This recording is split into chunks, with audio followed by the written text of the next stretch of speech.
Hi guys, Mrnewmobile here. Apple iPad Air 4, latest features and specs. Please subscribe followed by the bell. You can also keep up on Facebook, Twitter by clicking the links in the description. The 10.8-inch iPad Air is coming in the second half of 2020. There's been some confusion over this 10.8 or 11-inch model, as there have been some reports that have indicated there's a 10.8-inch low-cost iPad coming, and others that suggest it's an iPad Air.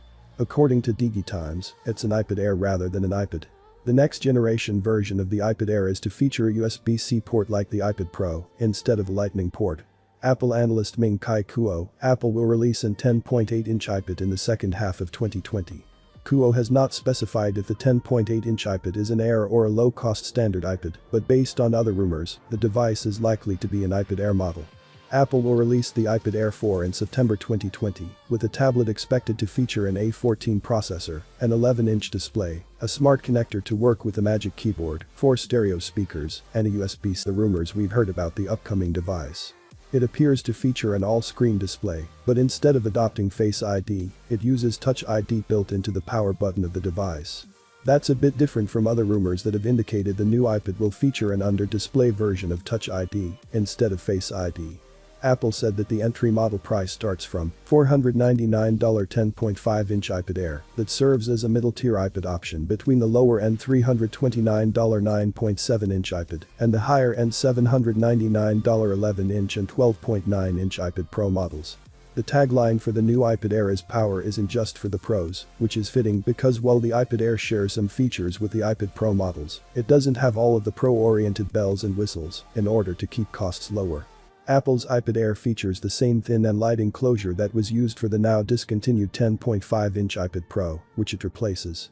At just 6.1mm thick and with a weight of a pound, it's portable and lightweight.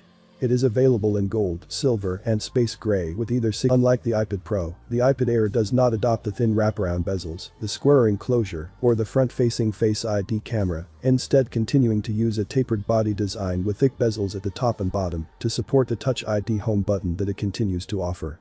Like older iPad models, it still has a headphone jack, a feature eliminated in the iPad Pro.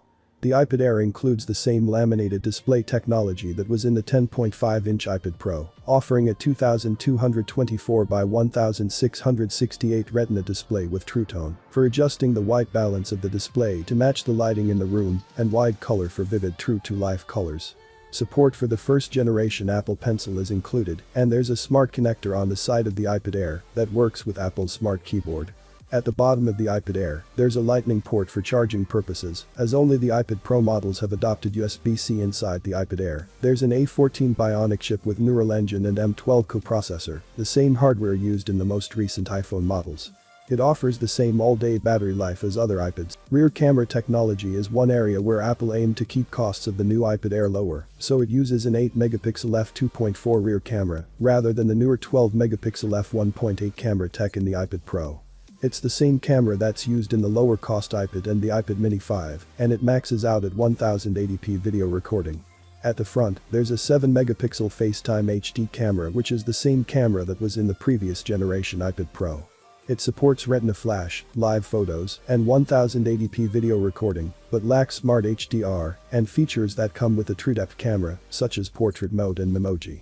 There are 2 speakers instead of 4 like in the iPad Pro, and it uses Bluetooth 5.0 technology, Wi-Fi 800 2.11 AC, gigabit class LTE on cellular models. The iPad Air features an 8-megapixel rear-facing camera with an f2.4 aperture, which is the same camera that's available in the 9.7-inch iPad.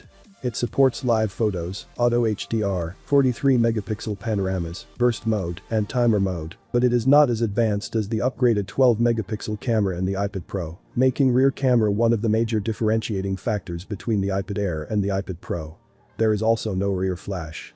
A laminated display, used in all iPads with the exception of the 9.7-inch model, combines the coverglass, touch sensor, and LCD into a single layer that reduces thickness and brings the LCD layer closer to a user's eyes for a more immersive experience.